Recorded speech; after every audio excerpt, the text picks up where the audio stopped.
Olá, fisioterapeuta, saudações.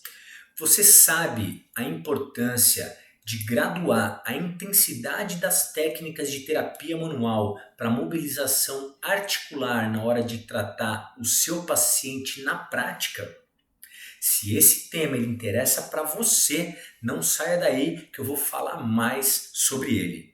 Eu sou Robson Cita, fisioterapeuta há mais de 20 anos atendendo pacientes com terapia manual aqui na cidade de São Paulo. E estou aqui para te ensinar os atalhos seguros da terapia manual, desde a avaliação ao tratamento do seu paciente. Aproveita, clica nesse vídeo e me segue para não perder nenhum conteúdo como o que eu vou te mostrar aqui hoje. As técnicas de terapia manual para mobilização articular, elas variam de grau 1 a grau 5, sendo do grau 1 ao 4 o que chamamos de técnica de mobilização articular. E o grau 5, as técnicas de thrust, ou seja, aquelas técnicas com movimentos de alta velocidade e baixa amplitude no final do arco de movimento. As técnicas de grau 1 e grau 2, elas são utilizadas para tratar pacientes com alto grau de irritabilidade tecidual. Daí a importância de uma boa anamnese para se identificar se esse paciente ele apresenta um quadro doloroso agudo, ou seja, uma fase inflamatória química, e eles não toleram muita sobrecarga tecidual, ou se esse paciente apresenta uma dor mais mecânica. Por isso, as técnicas de mobilização, elas acontecem no grau 1 e no grau 2 dentro do meio do arco de movimento. Por exemplo, eu tenho uma articulação com esse grau de liberdade de movimento. Aqui o final da extensão, aqui o final da flexão. Quando falamos de uma técnica de grau 1, são movimentos oscilatórios que ocorrem no meio do arco de movimento, ou seja, ele não ocorre nem em uma extremidade e nem em outra. Movimentos curtos que ocorrem no meio do arco de movimento preservado por essa articulação. Já as técnicas do grau 2, elas também ocorrem no meio do arco de movimento, porém com uma amplitude um pouco maior que a anterior, sem chegar nas suas extremidades. Ambos irão gerar o quê? Não vão gerar, no caso, um estresse tecidual, porque elas ocorrem no meio do movimento. E a função dessas técnicas é exatamente para diminuir a dor do paciente e também facilitar a reabsorção do exudato que se tem nessa articulação, ou seja, aquela fase mais aguda, mais inflamatória, que eu quero visar o quê? Diminuir a dor e o edema articular desse meu paciente.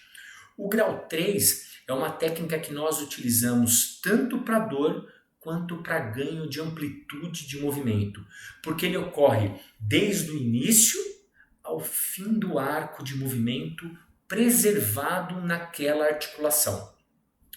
Ou seja, aquela articulação-alvo ela será mobilizada desde o início ao final do seu arco de movimento preservado. Então, com isso, as técnicas do grau 3 são utilizadas tanto para ganho de amplitude de movimento quanto para alívio da dor.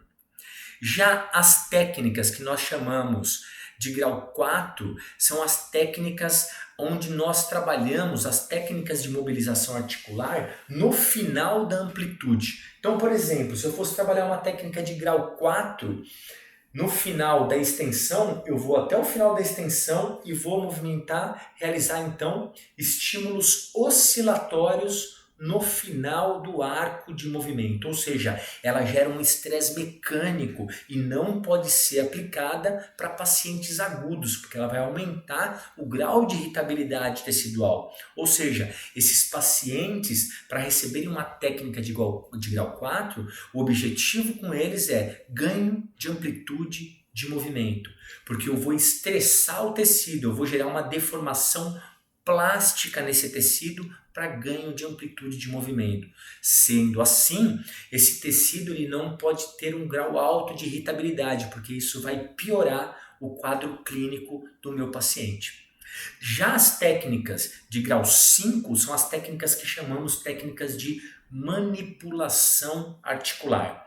Por quê? São técnicas onde eu levo essa articulação até o fim do arco de movimento e no fim do arco de movimento eu faço uma manipulação de alta velocidade de baixa amplitude, ou seja, eu vou manipular, quebrar aderências, eu vou além do arco de movimento.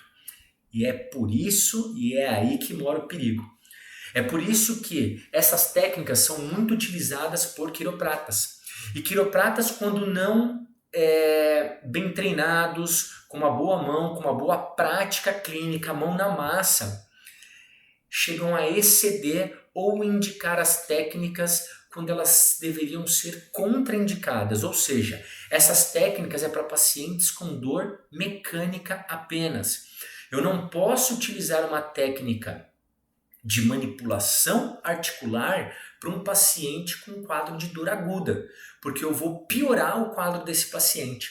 E é exatamente por isso que a quiropraxia, que é uma técnica manipulativa, ela geralmente é uma técnica 880. Ou a pessoa ama, porque se deu muito bem, foi muito bem indicada, ou ela se deu muito mal. Porque aquele paciente com alto grau de irritabilidade, ele acabou sendo manipulado, ou seja, gerando um estresse ainda maior naquela articulação que já se encontrava aguda, e isso piorou os sintomas, limitando ainda mais a função desse paciente. Então, muitos físios, por não saberem que isso acaba aplicando, que isso pode comprometer o tratamento do seu paciente, eles acabam aplicando uma técnica de mobilização no momento que não seja correto, comprometendo assim os reais resultados, ficando mesmo naquele feijão com arroz, porque eu tenho receio, eu não sei quando indicar de forma correta, então eu vou prescrever só o choquinho, a cinesioterapia com exercícios para o meu paciente, conforme o que foi prescrito pelo médico, assim eu não me comprometo. E é por isso que o paciente não percebe o quê? Valor no seu atendimento, valor no seu trabalho. É por isso que ele não percebe a diferença de fazer fisioterapia numa clínica que faz uma fisioterapia feijão com arroz, como eu disse, com choquinho, cinesioterapia, ou fazer em casa sozinho com tutoriais da internet.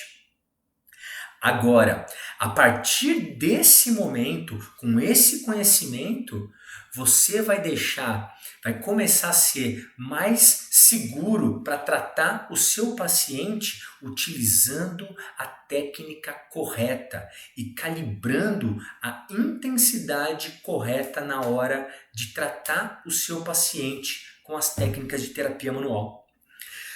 Não se enche um pneu de bicicleta com a mesma calibragem que um pneu de um carro ou um pneu de um caminhão. Cada caso é um caso diferente e precisa ser avaliado separadamente nas suas características individuais. Fisioterapeuta, não esquece de compartilhar esse conteúdo, esse vídeo com o seu colega físio que usa terapia manual, mas ele não sabe ajustar a ferramenta de acordo com a necessidade do paciente.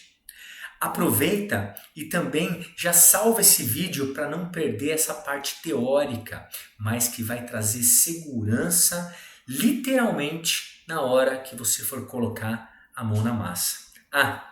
E para aqueles que nunca ouviram falar de graduações das técnicas de terapia manual ou algo assim, ou querem saber um pouco mais, deixa seus comentários aqui embaixo. Um forte abraço e fisioterapia a todos!